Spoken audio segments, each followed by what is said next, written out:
Hello, everyone. Here is the online lecture for strain gauges and load displacement cells. We'll break this up into a few different parts that'll make sense when we get to that. First, let's have a review of strain.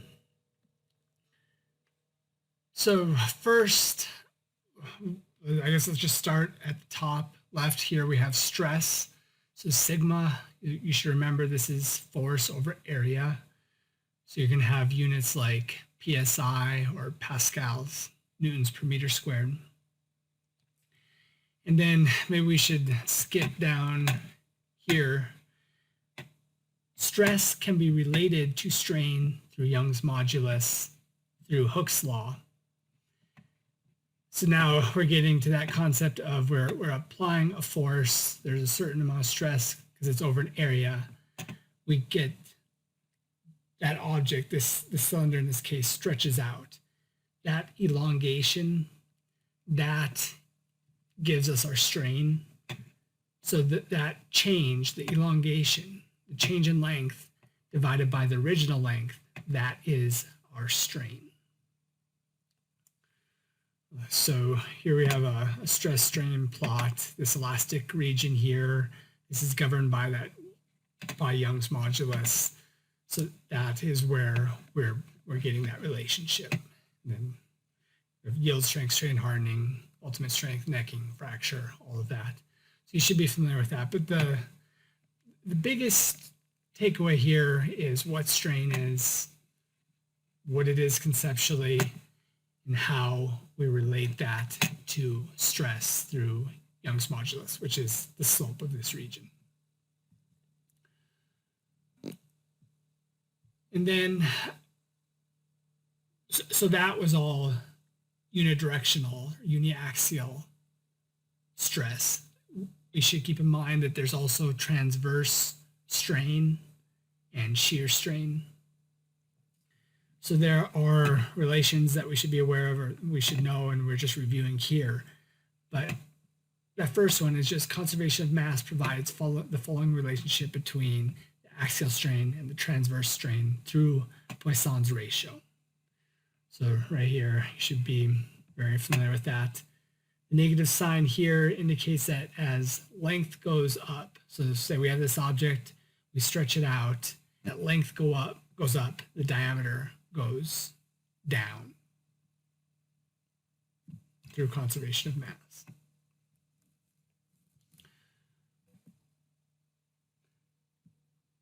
The dimensions of strain is going to be inch over inch. Right? We're talking about change in length over an original length. So it's really dimensionless. Those units just cancel each other out. And it says here, in most structures, the value of strain is very small. For example, low strength steel only yields at a strain of approximately 0.0014. So very small amounts of strain are what are common. So because of that, it's common to use units of microstrain. So you might see it like this. So it's the actual strain times 10 to the 6th, and then you say it's microstrain. So if you had an actual strain of 0.0014, that would be a strain of 1400 microstrain. 1% strain, is how you might report that, would be 0.001, which would be 1000 microstrain.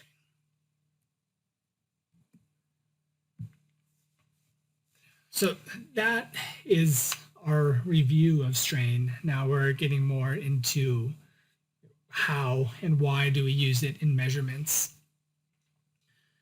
So like it says up here, strain describes deformation. It's how much that cylinder in this case is being elongated. And if we can determine that, then we can derive all kinds of other quantities from that, like stress, force, acceleration, and pressure. Now we're getting into how a strain gauge works. I'll mention one thing. So note the spelling here, Gages.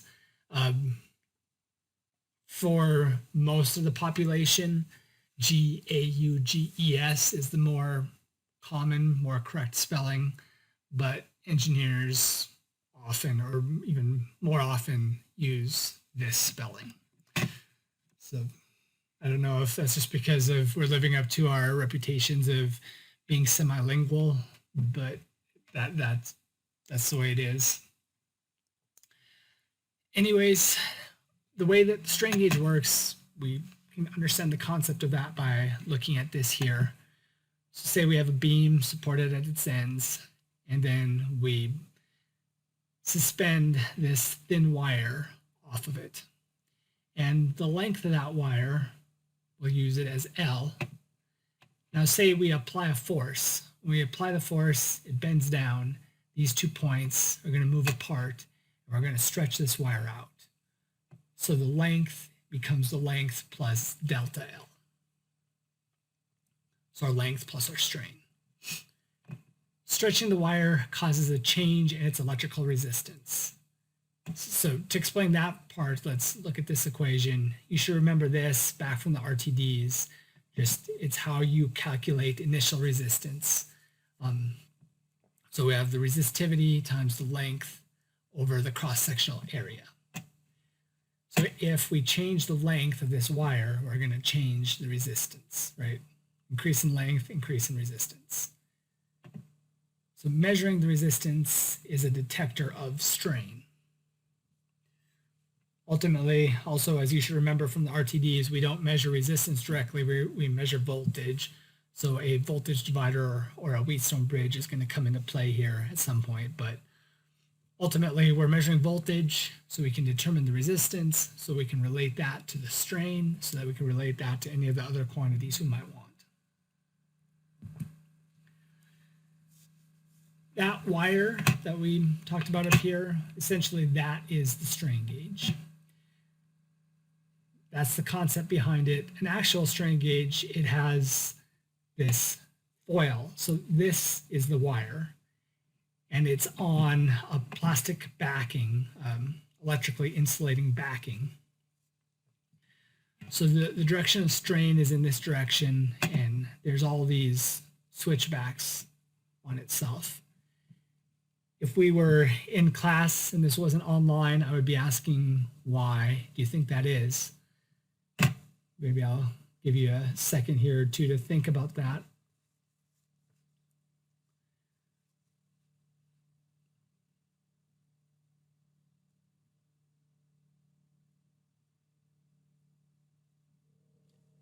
They figured it out yet?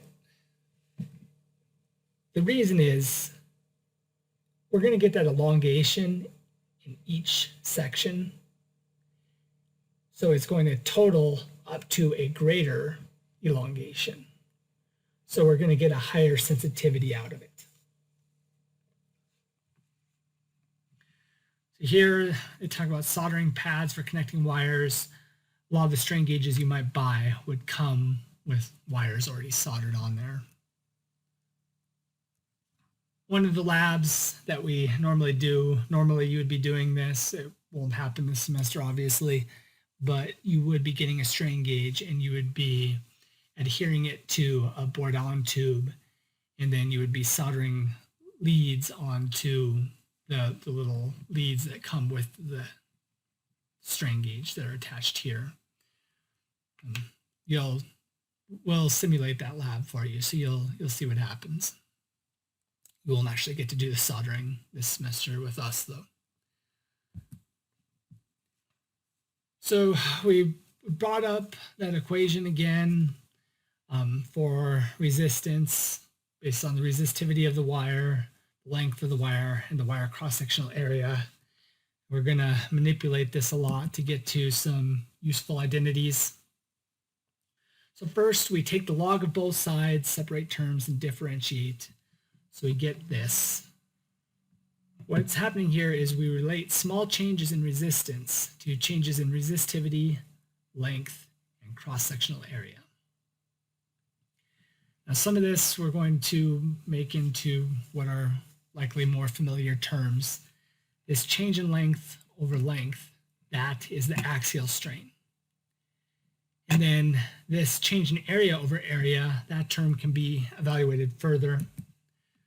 So much of this is what was from that previous page. This is kind of where we left off with the equation for the cross-sectional area, assuming it's something cylindrical like a wire. And we logarithmically differentiate to obtain this. You might already notice something here. We can also simplify down. So this is what was on the bottom of that previous slide. This is the transverse strain. We can use Poisson's ratio to get the axial strain for this based on Poisson's ratio. So we can substitute the axial strain in for this. We can substitute in this, well, again, the axial strain through the transverse strain and this relation, and then we can simplify it to get to this. So we're relating changes in resistance to changes in the resistivity and the axial strain, and we're accounting for the transverse strain with Poisson's ratio. Here's that equation. Essentially just said what I said, relates the change in resistance of the wire, the strain, and the change in the resistivity of the wire. We'll talk about that more here soon, but let's introduce the strain gauge factor. Sometimes this is capital S, sometimes it's GF for gauge factor. You might see either one in this class. Be familiar with both. Essentially, this is the sensitivity. It's a measure of the change in the output over the input. So if we combine the above equations, we can get this. So just strain gauge in the terms of resistivity and the axial strain. Using these identities, there are a bunch of important points we can make about strain gauges. So essentially it's just reading these here. Maybe I'll add a few things, but the first one is, if the temperature is constant, changes in resistance relate to changes in the strain. So you're not seeing temperature up here, but you'll remember from the RTDs and the resistivity that resistivity is temperature dependent. So this next one is along those same lines. Gauge factor is approximately constant at constant temperature. And the third one also is related to that. Gauge factors are sensitive to temperature, unfortunately. So we need to find a way to account for that temperature. We will get to that. Also, the gauge factors are dependent on the metal used. So we know different resistivities for different metals, and Poisson's ratio is usually around 0.3, but it varies a little.